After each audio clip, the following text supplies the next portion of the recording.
নবীজি বলেছেন পর্দার 4টা শর্ত লঙ্ঘন করলে পর্দাই কেটে যাবে। সে যদি পোশাক পরেও পোশাকটা এমন হবে না, এত আকর্ষক হবে না যে পরার পরেও গায়ে রঙ প্রত্যঙ্গ বোঝা যায়। আর এখানে পোশাকই নাই, পোশাকই নাই, গা দেখা যাচ্ছে, পেট দেখা যাচ্ছে, পিঠ দেখা যাচ্ছে, এমনকি কাপড়ের ভিতরে কোন কাপড় পরছে ওইটাও দেখা যাচ্ছে। এই প্রশ্ন করতে আসেন না ননসেন্সের মতো যে হুজুর আপনারাও দেখেন কিনা। এই ননসেন্স প্রশ্ন করে আপনি কি আমাদের মাঠে পার পাবেন না? কাউকে দেখতে হয় না, আমরা তো চোখ বাসায় দেখে বাইরে বের হই না। এগুলো ননসেন্স প্রশ্ন, এগুলো তো চিনিয়ে রাখতেছি সমাজের মধ্যে। আমরা এমন কাপড় পরবে না যে কাপড় পরেও আকৃতি বোঝা যায়। এখানে এমন বোরখাও পরা নিষেধ যে বোরখা পরলে আকৃতি বোঝা যাবে।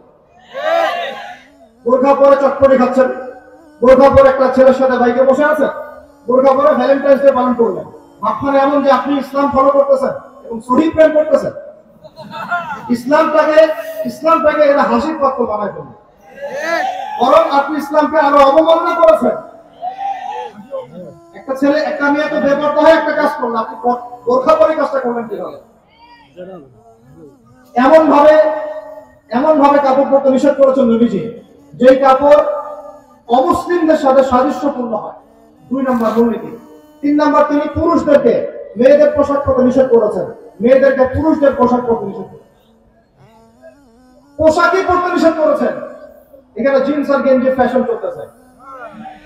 আপনার আল্লাহ পাকে গজব আসে নাই শুকরিয়া আদায় করে, আসে যে নাই এটা শুকরিয়া আদায় করে।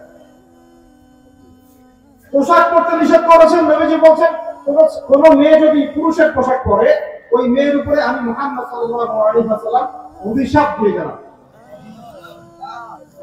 এটা আর আপনারা এখন পোশাক তো চেঞ্জ করেছেনই, এখন লিঙ্গও চেঞ্জ করার চেষ্টা করতেছেন। তাহলে